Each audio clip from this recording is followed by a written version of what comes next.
आज के शो में बानी पीटीआई सेहतमंद है, मेडिकल रिपोर्ट तहरीके इंसाफ को मौसूल।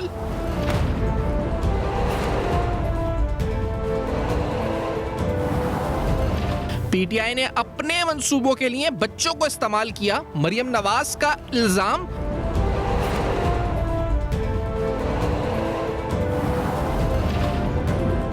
पीटीआई क़यादत में इख्तिलाफात उरूज पर।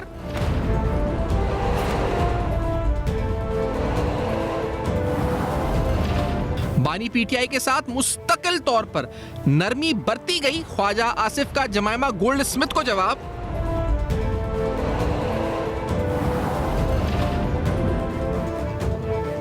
एहतजाज और फसाद, तहरीके इंसाफ का ट्रैक रिकॉर्ड है, मुसद्दिक मलिक का इल्जाम।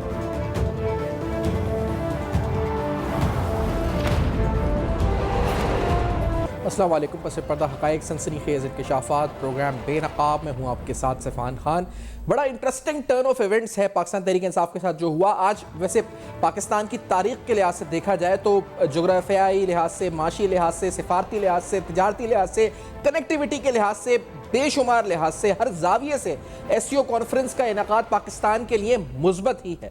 तो ये तो एक बड़ा अच्छा दिन रहा जो खुशाइन तरीके से ये और मामला जो है इस पर स्मूथली इसकी ट्रांजिशन हुई और इस हवाले से बहुत पेशरफ्त है जिसका इम्पैक्ट इकनॉमिकली पाकिस्तान पर पड़ सकता है, जिन पर हम प्रोग्राम में गुफ्तगू करेंगे। लेकिन मैं आपको बताऊं कि इस पर जो साजिश थी वो बेनकाब हुई। पूरी कोशिश थी एक सियासी जमात की कि वो इसको सबोताज करे, ये एससीओ कॉन्फ्रेंस ना होने दे।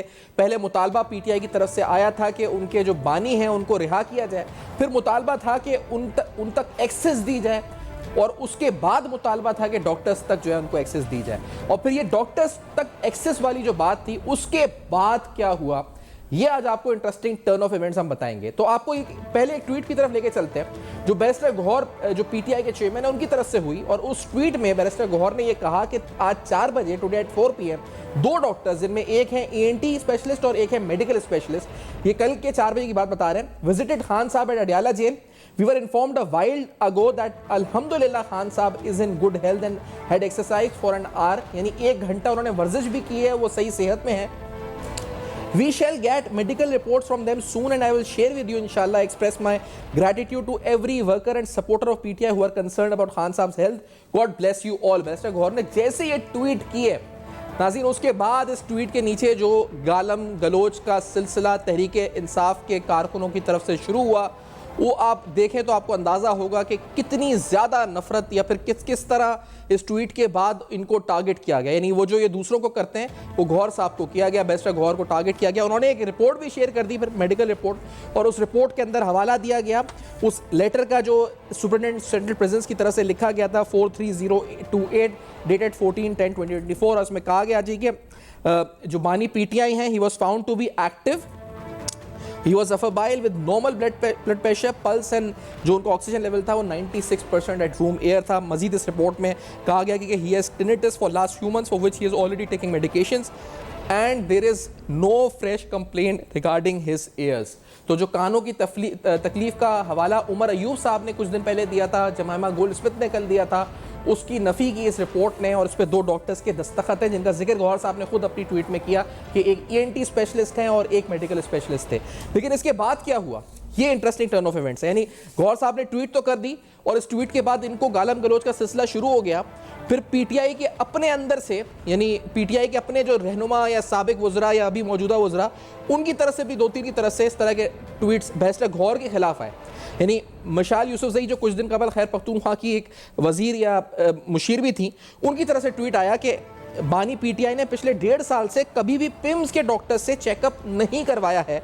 जब भी उन्हें कोई तकलीफ हुई तो हमारी पुरजोर कानूनी जंग के बाद शौकत खानम के ही डॉक्टर फैसल या डॉक्टर आसिम को इजाज़त मिलती और फिर वो पिम्स डॉक्टर्स के साथ अडियाला जेल चेकअप के लिए जाते थे। अगर आज भी सिर्फ पिम्स के डॉक्टर अंदर जाएंगे तो खान साहब चेकअप नहीं करवाएंगे, क्योंकि खान साहब कहते हैं कि उनकी मेडिकल रिपोर्ट भी हुकूमत की मर्जी की होती है, इसलिए डॉक्टर आसिम की ताहाल इजाज़त जो है वो नहीं मिली है और ये इसलिए रिपोर्ट कंट्रोवर्शियल है। तो जो बैरिस्टर गौहर ने ट्वीट की रिपोर्ट और ये कहा कि वो सेहतमंद हैं, इस पर पीटीआई के अंदर से आवाज़ें उठना शुरू हो गई और एक कंट्रोवर्सी क्रिएट हुई कि क्योंकि शौकत खानम के डॉक्टर आसिम को इजाज़त नहीं दी गई और पिम्स के डॉक्टर गए, इसलिए इस रिपोर्ट पे सस्पिशन है। मिर्ज़ा शहजाद अकबर साहब जो है साबिक वजीर थे अकाउंटेबिलिटी के, फिर उनका ट्वीट आया और बड़ा इंटरेस्टिंग ट्वीट आया। उस ट्वीट में शहजाद अकबर साहब जो है उन्होंने बहुत लंबा ट्वीट है लेकिन उन्होंने बड़ा खुलकर जो है बैरिस्टर गौहर साहब को इसमें बैश किया। उन्होंने कहा जी कि इंतहाई अफसोस और दुख से ये ट्वीट कर रहा हूं कि बैरिस्टर साहब आपने ये ट्वीट करके आज इस्टेब्लिशमेंट की फस्तायत और जुल्म की हिमायत कर दी है। हुकूमती डॉक्टरों का मुआयना इस मुल्क में कोई हैसियत नहीं रखता। याद रखें, ऐसे ही सरकारी डॉक्टरों ने जो है इस वक्त इससे पहले नवाज शरीफ साहब के प्लेटलेट्स गिरा दिए थे।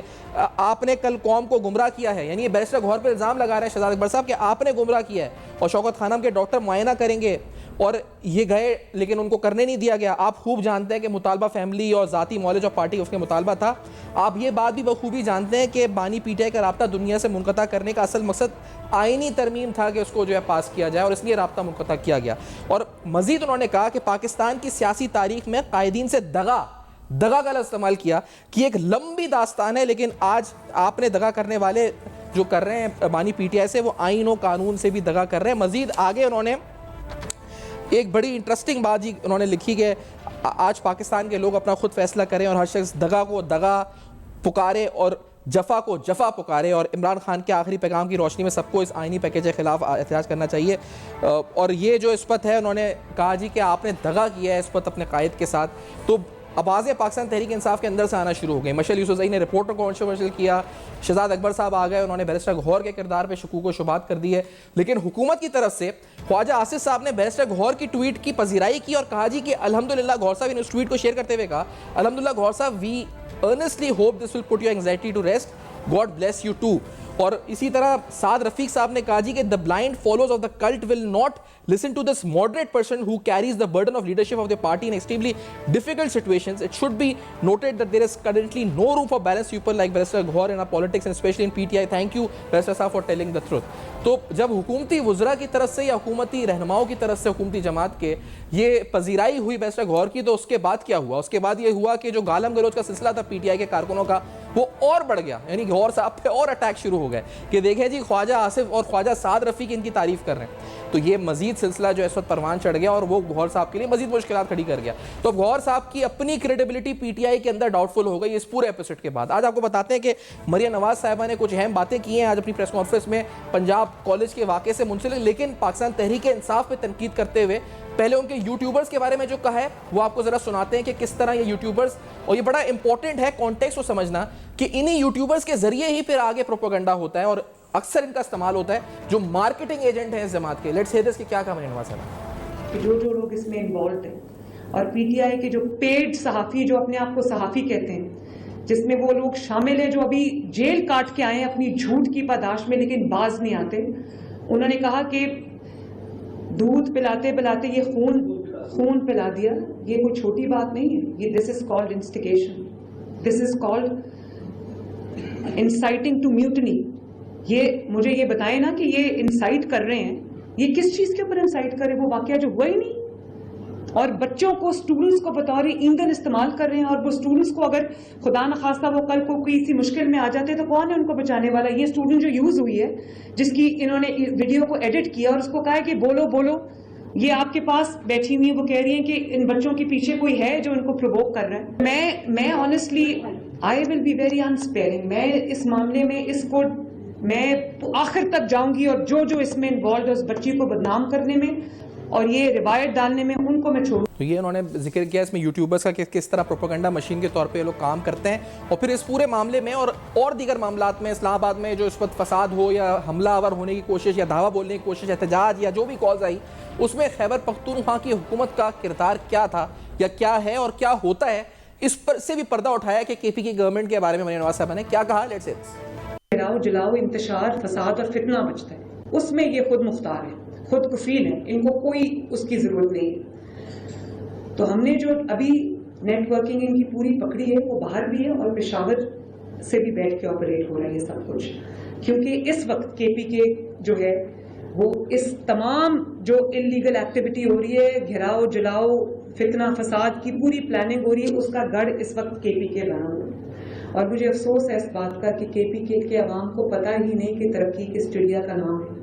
उनको अपने हकूक का नहीं पता, उनको अपनी तरक्की का नहीं पता, उनको नहीं पता, उनको कभी बताया ही नहीं गया कि सियासत जो है वो इस चीज़ का भी नाम है कि जब आप अस्पताल में जाएं तो आपको अच्छी सहूलतें मिलें, जब आप अस्पताल में जाएं बीमार हो अल्लाह ना करे तो आपको दवाई मिले, आपको एयर एम्बुलेंस मिले जो आपको एक जगह से दूसरी जगह लेके जाए। केपीके के लोग मेरे पास आते हैं, अभी हार्ट सर्जरी जो बच्चों की हो रही है उसमें ज़्यादातर लोग केपीके से आए हैं क्योंकि वहाँ पर कोई सहूलत नहीं है। नाज़रीन, ये अहम तरीन सूरत हाल यानी बदलती हुई सियासी सूरत हाल, barrister Gohar under attack by PTI activist और पीटीआई के लीडर्स की तरफ से, जो उनका कोर सपोर्ट बेस है उसकी तरफ से, और तहरीक इंसाफ के अंदर जो फूट पड़ी और एससीओ कॉन्फ्रेंस के असरात समरात पाकिस्तानी मईशत पर क्या होंगे, इन सब पर होगी गुफ्तगू। एक ब्रेक के बाद हमारे साथ रहिए।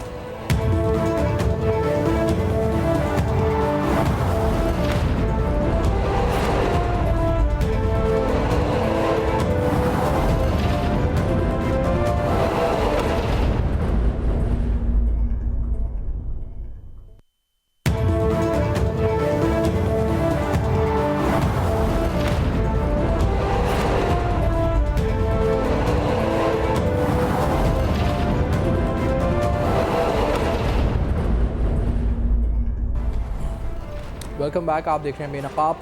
दो सीनियर रहनुमा अपनी अपनी पार्टी के मिर्ज़ा इश्तियाक बेग साहब प्रोग्राम में साथ मौजूद हैं, नून लीग की नुमाइंदगी कर रहे हैं। हमारे साथ तैमूर तालकू साहब पाकिस्तान पार्टी के सीनियर रहनुमा हैं। दोनों को खुश आमदीद कहते हैं प्रोग्राम में। इश्तियाक बेग साहब, आप फरमाइएगा पहले कि ये जो एज अ थ्रेट या चैलेंज परसीव किया जा रहा था पीटीआई को आफ्टर ऑल दिस एपिसोड, क्योंकि अब तो लग ये रहा है कि बिखर गई है, टूट फूट का शिकार है, जो चेयरमैन हैं यानी बैरिस्टर गौहर, उनके अपने खिलाफ आवाज़ें उठना शुरू हो गई हैं। गवर्नमेंट कैसे परसीव कर रही है? अब you take it as a threat now, या फिर आपको लगता है कि अब अफसोस हो रहा है इन लोगों पे? देखिए, डेफिनेटली पीटीआई जो है वो आज उनकी पूरी कोशिश थी कि ये किसी तरीके से भी एससीओ की जो फोरम से ये इतनी बड़ी समिट हुई है ये कामयाब नहीं हो जाए। और एक दिन पहले तक उन्होंने ये कहा था कि हम डी चौक के अंदर आके इसको सबताज करने की कोशिश करेंगे। मगर सबसे पहले तो मैं आपको, आपके व्यूअर्स को, सबको बहुत मुबारकबाद देता हूं। पाकिस्तान की तारीख का एक बहुत अहम तरीन दिन था और अल्लाह ने बड़ी हम पे मेहरबानी की है कि इतना बड़ा इजलास जिसमें 10 ममालिक के सरबराहान थे और वजीर खारजा थे वो यहाँ पर शरीक हुए और साथ खैरियत के साथ ये चीज़ जो है वो पाए तकमील तक पहुंची। क्योंकि ये आपको पता है हमारे मुल्क के हालात कैसे हैं और ये खतरा और डर भी था। कुछ दिनों पहले आपने देखा कि कराची के अंदर भी एक हादसा हुआ था जिसमें कुछ चाइनीज जो थे वो मारे गए थे। और इसके अंदर जो सबसे बड़ी चीज जो मुझे नजर आ रही है वो 2 एटमी ममालिक की आप कह लें, 2 सिक्योरिटी काउंसिल के परमानेंट मेंबर रशिया और चाइना जो थे उन्होंने भी इसमें शिरकत की है। और सबसे बढ़ के आज प्राइम मिनिस्टर साहब ने जो स्पीच दी है उसमें बड़े खुल के उन्होंने जिक्र किया है कि इजराइल जो गजा में कत्लेआम कर रहा है और इन ममालिक से, जो 2 ममालिक हैं सिक्योरिटी काउंसिल के मेंबर हैं, उनसे दरख्वास्त की है कि वो अपना रोल है वो इसके अंदर प्ले करें। देखिए, ये जो सीओ है ये दुनिया का तीसरा बहुत बड़ा फोरम है।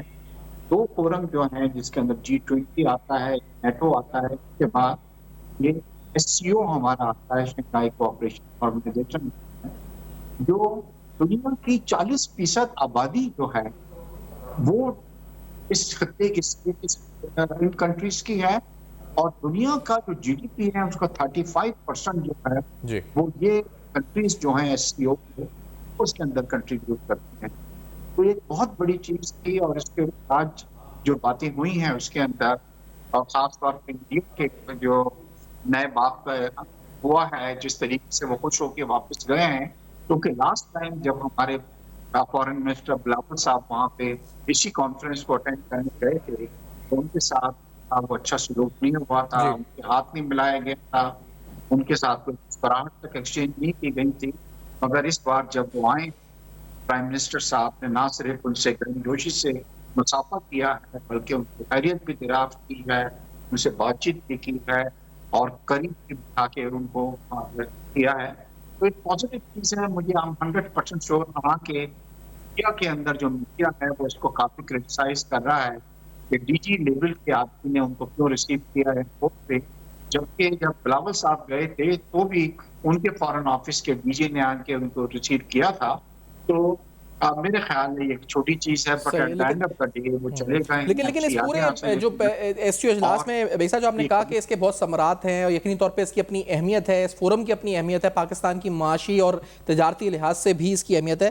तैमूर साहब, आपका भी पॉइंट ऑफ व्यू पे जाना चाहेंगे। आज बड़ा अहम दिन है पाकिस्तान के लिए, लेकिन सर इसके साथ जो पॉलिटिकली एक कोशिश थी इसको सबोताज करने की तैमूर तालबू साहब, वो भी सक्सेसफुली अवर्ट हुई। तो अब क्योंकि मैंने जो बेग साहब से पहले पूछा कि और आपकी तरफ भी इस सवाल को कि अब नाव जो हवा गुब्बारे से निकल गई है, यानी पीटीआई के जो फर्दर थ्रेट्स हैं कि हम इस्लामाबाद पे दावा, तो it is now over now. आपको खौफ या एज अ थ्रेट या एज अ चैलेंज नहीं लेते हुकूमत लेगी पीटीआई को?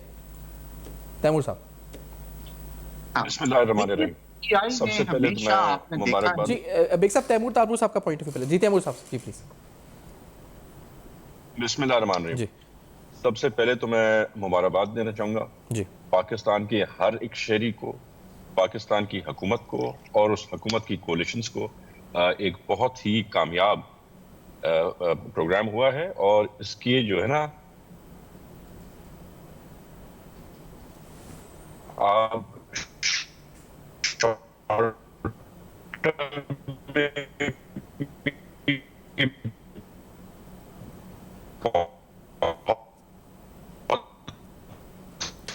जी तैमूर तालबू साहब, आपकी आवाज नहीं। जी तैमूर तालबू साहब को अगर हम रिकनेक्ट कर लेते हैं। अच्छा, आपकी आवाज जी तैमूर साहब, आप कुछ बोलिएगा, आपको आवाज बीच में नहीं। हम रिकनेक्ट कर लेते हैं तैमूर तालबू साहब को कि आवाज में इस पर डिस्ट्रैक्शन है। मैं इस्लामी साहब आपकी तरफ दोबारा आते हुए ये मुझे बताएं, क्योंकि अब जो आगे का लाहेमल है, जो आगे अहम तरीन इवेंट है वो आईनी तरमीम के हवाले से है। क्या स्ट्रैटेजीज हैं और अब क्या तवक्कात हैं, और साथ में जो सियासी खेल है उसमें क्या करने हैं और क्या उसके असरात आपको नजर आते हैं? साहब,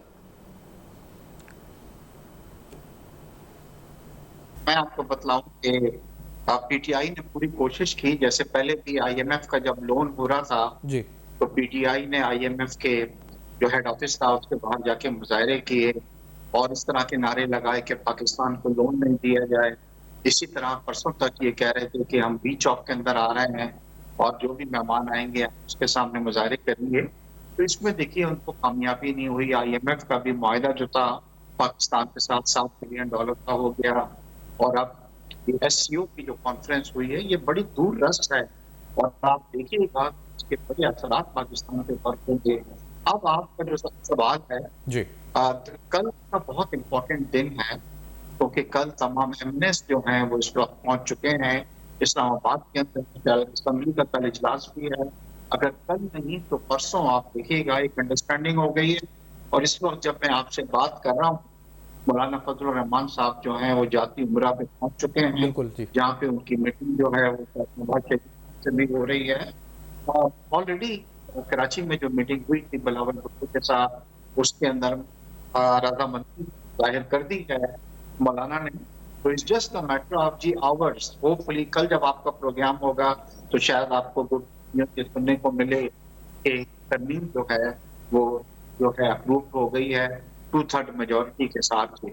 सही। तो मतलब October will be a very good month for the government, आप कहें रूलिंग कोलिशन के लिए, कि एक तो पहले एससीओ कॉन्फ्रेंस का इनाकाद हुआ, सियासी तौर पे जो आपके मुखालफिन थे उनको भी जो भी थ्रेट्स थे वो भी आपस में ही टूट फूट का शिकार हो गए, और अब आप कह रहे हैं कि आईनी तरमीम के हवाले से भी कल तक हम कोई बड़ी तवक्कुआत हैं कि अच्छी खबर आ जाएगी। तो डेफिनेटली विन एक के बाद दूसरी कामयाबी, एक के बाद दूसरी कामयाबी। बेग साहब,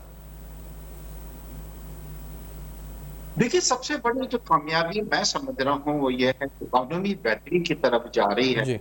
मैं खुद मीशत का तालिब हूँ, federation of Pakistan chamber of commerce का नायब सदर रह चुका हूँ। इसको मीशत को समझता हूँ और आप यकीन करें कि हुकूमत ने जो सख्त स्टेप्स लिए थे अब उसके समरात आने शुरू हो गए हैं और आप देख रहे हैं कि महंगाई के अंदर कमी वाक़या हुई है, हमारे जो रिजर्व्स थे उनके अंदर इजाफा हुआ है, हमारी जीडीपी जो है उसमें बेहतरी आई है, हमारा करंट अकाउंट डेफिसिट जो है उसमें कमी हुई है और रिजर्व्स जो थे पाकिस्तान के जो लास्ट ईयर वो $3-4 बिलियन पे थे अब वो 12-14 बिलियन डॉलर्स के ऊपर हम पहुंच गए हैं। तो ये सब पॉजिटिव चीजें हैं, मगर प्रॉब्लम यहाँ पे ये आ रही है कि पीटीआई को ये तमाम चीजें हजम नहीं हो रही, क्योंकि वो नहीं चाहती थी। उनकी ख्वाहिश हमेशा ये रही है कि किसी तरह पाकिस्तान श्रीलंका की तरह डिफॉल्ट कर जाए। ये आपने देखा है कि जब हम मुश्किलात में थे तो किस तरह की बातें जो है की जा रही थी। सुबह ही वो कह रहे थे IMF को खत लिख के कि हम आपके साथ कॉपरेट नहीं करेंगे। तो मैं ये सोचता हूँ कि अब अच्छा वक्त पाकिस्तान का शुरू हुआ है, अब सम्राट आने शुरू हो गए हैं, जो सब फैसले किए गए थे इंशाल्लाह आने वाले वक्त में आप देखेंगे जी कि और बेहतरी के वो हैं। इंशाल्लाह हम देखेंगे। अच्छा, तैमूर तालपुर साहब भी साथ आए हैं दोबारा टेलीफोन पे। तैमूर तालपुर साहब ये बताएं, क्योंकि आप एससीओ कॉन्फ्रेंस में बात कर रहे थे, मुबारकबाद दे रहे थे, उस वक्त आपकी आवाज में डिस्टॉर्शन आया, तो प्लीज कंटिन्यू कीजिएगा। कितना अहम दिन है आज पाकिस्तान के लिए और सियासी तौर पर भी, क्योंकि अब आगे भी बड़ा अहम इवेंट आईनी पैकेज वाला, और इससे पहले भी पीटीआई ने खुद वापस ली कॉल मौखर की, तो कितनी अहम पॉलिटिकल डेवलपमेंट्स भी हैं साथ साथ। तैमूर साहब बिल्कुल, देखिए एक चीज तो आपको समझनी पड़ेगी कि पीटीआई ने हर वो मुमकिन कोशिश की जिससे पाकिस्तान की साजियत को, पाकिस्तान की इकोनॉमी को, सबको नुकसान पहुंचे। अल्हम्दुलिल्लाह हमने ये कवर अप किया। सारी जमातें जो कि पाकिस्तान से मोहब्बत करती हैं, सारी वो जमातें जो कि चाहती हैं कि पाकिस्तान में बेहतरी आए, वो सब एक साथ इकट्ठा खड़ी हो गई। और जो आपने देखा पहले मसले मसाइल की धमकियां दी जा रही थी, डीजॉक के आने की धमकियां दी जा रही थी, बिल्कुल जिस तरह पहले चाइना के प्राइम मिनिस्टर आने थे तब भी यही किया। पर अल्हम्दुलिल्लाह ये अपने मकसद में कामयाब नहीं हुए। हमारी नीयतें साफ थी, सब पाकिस्तान के साथ मुखलिस थे और बहुत बड़ा ये इवेंट था। अल्लाह का शुक्र है बहुत कामयाब था। और उसके जैसे कि मैंने कहा, शॉर्ट टर्म फायदे भी बहुत होंगे और लॉन्ग टर्म फायदे भी बहुत होंगे। अच्छा, ये एक बात तैमूर साहब और इश्तियाक साहब, आप दोनों की तरफ पहले तैमूर साहब बताइएगा कि ये जो पूरा अरसा रहा, इस दौरान कैद तन्हाई का जो इल्ज़ाम लगाया कि कैद में इमरान खान को बानी पीटीआई को रखा गया, तो आप क्या समझते हैं, दिस शुड कंटिन्यू तैमूर साहब, कि उनको ऐसे ही रह करना चाहिए ताकि राब्ता मुनक़ता रहे उनका पार्टी से, या आपको लगता है कि मुलाकात अब करा देनी चाहिए? तैमूर साहब देखिए, मैं पाकिस्तान पीपल्स पार्टी का एक कारकुन हूँ और मैं डेमोक्रेटिक नॉर्म्स में बिलीव करता हूँ और मैं समझता हूँ जो कि किसी भी प्रेसिडेंट का राइट है उसको मिलना चाहिए। पर पीपल्स पार्टी के अलावा मैं एक पाकिस्तानी हूँ, मैं अपने मुल्क से बेहद प्यार मोहब्बत करता हूँ और मैं समझता हूँ हर वो शख्स जो कि गंदी नीयत रखता है हमारे मुल्क के लिए, जो कि बोझ रखता है हमारे मुल्क के लिए, उसके बारे में मैं तो बात भी नहीं करना चाहूँगा, कमेंट भी नहीं करना चाहूँगा। अगर पाकिस्तान की भलाई बेहतरी इसमें है कि उसको बंद कमरे में रखा जाए और मुंतदा किया जाए, तो मेरे मुल्क से ज्यादा कुछ भी नहीं है। ऐसे 100-1 लाख इमरान खान इस मुल्क पर मैं कुर्बान कर दूंगा। ठीक है, तो बता, आपको लगता है कि this policy should continue as a Pakistani? और इश्तियाक बेग साहब, आपकी तरफ भी सर ये मुझे फरमाएं कि आपको क्या लगता है कि ये इसका फायदा हुआ इस पॉलिसी का, पहले तो ये बताइएगा, और क्या फिर इसको कंटिन्यू होना चाहिए अगर फायदेमंद थी तो? देखिए, सबसे बड़ी चीज तो पीटीआई हमेशा ये कहती रहती थी कि हुकूमत जो है वो सियासी तौर पे आइसोलेशन का शिकार है, यानी कि दुनिया के ममालिक जो हैं वो इतनी हमें पाकिस्तान को अहमियत नहीं दे। इश्तियाक बेग साहब से शायद हमारा कितना बड़ा अच्छा जी आ रही आवाज, आ 3 ऑनर की आवाज आ रही है जी? जी बेग साहब कंटिन्यू करें प्लीज। जी, अभी कुछ दिनों पहले आपने देखा कि सऊदीया का एक बहुत ही सीनियर लेवल का वफ्द यहाँ पे आया जी, और जो पाकिस्तान के लिए पास यूज को दिया है और उन्होंने पाकिस्तान में 2.5 से 3 बिलियन डॉलर की पाकिस्तान में इन्वेस्टमेंट के लिए जो है उन्होंने यहाँ पे ये कराई है। उसके बाद आपने देखा कॉन्फ्रेंस से पहले चाइना के प्राइम मिनिस्टर जो थे वो भी एक बड़े वक्त के साथ यहाँ पे आए थे, जिनसे बहुत ज्यादा मुलाकातें रही। फिर आपने तमाम लोगों को देखा जो हेड ऑफ द स्टेट्स थे, और इस तरह के अब आप देखेंगे कि बहुत सारे लोग पाकिस्तान, देखिए पाकिस्तान एक बहुत इंपॉर्टेंट कंट्री सर वो आएंगे, लेकिन क्या आपको लगता है इनको बानी पीटीआई को कैद तन्हाई में रखना चाहिए या नहीं रखना चाहिए बेग साहब? नहीं, देखिए तन्हाई में किसी को नहीं रखा। आज मैं आपको बताऊं कि पूरा इस्लामाबाद जो है, मैं खुद मोरक्को का मुफ्ती कौंसल जनरल हूँ, आप यकीन करें कि पाकिस्तान में इस्लामाबाद में कोई आदमी एक जगह से दूसरी जगह नहीं जा सकता था। आज मेरी वहां पे बात हुई तो एम्बेसडर साहब कह रहे थे इवन हमें भी अलाउ नहीं है, मैं एयरपोर्ट जाना है मगर तमाम रास्ते बंद हैं। तो इस बार वो तवज्जो ये थी कि किसी तरह कोई ऐसा खुदा ना खास्ता वाक़या नहीं हो जो मेहमानों के सामने हमें एम्बैरेसमेंट जो है वो फेस करनी पड़े। 2-4 दिन के अंदर उनकी मुलाकात शुरू हो जाएंगी। ये देखिए, ये हमेशा पीटीआई का रहता है कि हर दूसरे को ये कहा जाता है कि जनाब उनको जहर दे दिया गया है, वो आइसोलेशन के अंदर हैं, या जो तनाई में डाल दिया है, उनकी तबीयत खराब हो गई है, उनको खाना नहीं दिया जा रहा है, उनके खुदा रहा ये बच्चों की बातें करना छोड़ दीजिए। उनको जरूर दिनों के लिए मुलाकात पे और उनके साथ ही लगाई है, तमाम जितने प्रिजनर्स थे उनके ऊपर पाबंदी लगा दी गई है। तो इस वक्त इस्लामाबाद के अंदर पूरा आपने देखा है कॉर्डन किया हुआ है। ठीक है, तो किसी ये तरीके से मतलब भी ठीक है, लेकिन ये और इस अभी तरह तो हुआ एक साहब, फिर इसका मतलब ये सवाल यही है ना कि अभी तो ड्यू टू सिक्योरिटी रीजंस आप कहते हैं कि ये हो गया, तो आगे फिर क्या ये कंटिन्यू रहना चाहिए? इसका फायदा हुआ इसका कि अपनी पार्टी से मुनक़ता हुआ इनका राब्ता, तो फायदा हुआ, नुकसान हुआ फिर, और ये कंटिन्यू करना चाहिए? जी देखिए, ये नहीं कंटिन्यू करना चाहिए। एक जेल मैनुअल होता है उनके अगेंस्ट, जो उसमें जो भी उनके राइट्स हैं उनको मिलना चाहिए। मगर पीटीआई को भी ये थोड़ा, उनके लीडर को भी ये ख्याल करना चाहिए कि खुदा के वास्ते जो मिलने आता है उनसे, वो हमेशा यही कहते हैं कि आइए जी डी कोड के अंदर आ जाइए और उसके अंदर मुजाहरे कर दें और हमला कर दें इस्लामाबाद के ऊपर।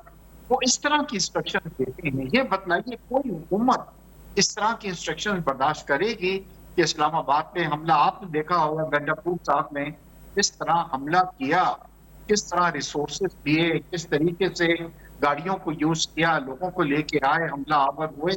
क्या आज के महज़िब जो है सोसाइटी में इस तरह की चीजें टॉलरेट की जाती हैं?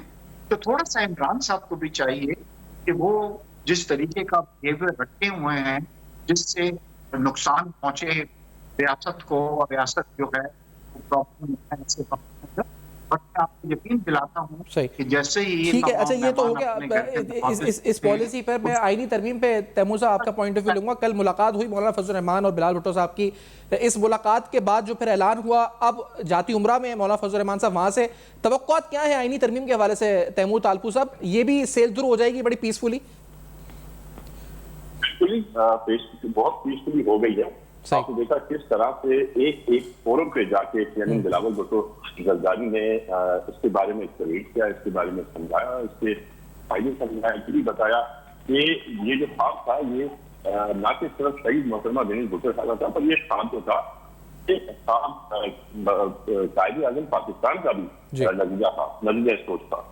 और पहले हमको लग रहा था मुश्किलात पूरे नहीं हो रहे थे, पर जिस तरह से एक जमात जो है उसके पास जाके उनको समझाया और उनको कन्विंस किया, तो मैं सलाम पेश करता हूँ बिलावल भुट्टो जरदारी साहब को उनकी जीत पर, इस मुल्क की जीत पर, और कानून का एक नया फलसफा जो खुलने वाला है बेहतरी की तरफ। ये जो 10 साल केस करते हैं, सारा मैं समझता हूँ मामले बहुत सारे हैं, जिस तरह सबको पता है कि हम one of the last ranking. ठीक है, तो आपको लगता है कि बड़ा सक्सेसफुली आगे मामला बढ़ जाएगा? मैं तैमूर साहब आपका भी बहुत शुक्रिया करूंगा, इश्ताक बेग साहब का भी, कि प्रोग्राम में आप दोनों ने ज्वाइन किया। अहम तरीन सियासी डेवलपमेंट्स पे और इकोनॉमिकली और ट्रेड के हवाले से जो एससीओ में डेवलपमेंट हुई, इस पर गुफ्तगू हुई।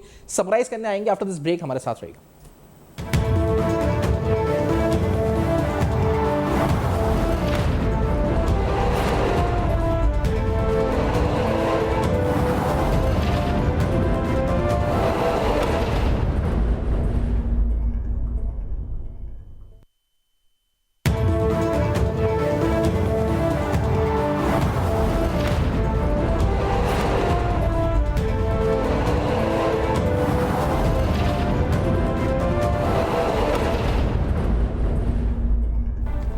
Welcome back. आप देख रहे हैं बेनकाब, और अहम तरीन सवालात उठाए पाकिस्तान तहरीक इंसाफ की सियासत, एससीओ कॉन्फ्रेंस का कामयाब इनेकाद, पाकिस्तान की मईशत पे इसके असरात और मुस्तकबिल का सियासी मंजरनामा। आप फीडबैक दे सकते हैं फेसबुक, ईमेल्स और एक्स पर। देखते रहेगा। अब तक अपना बहुत ख्याल रखिएगा।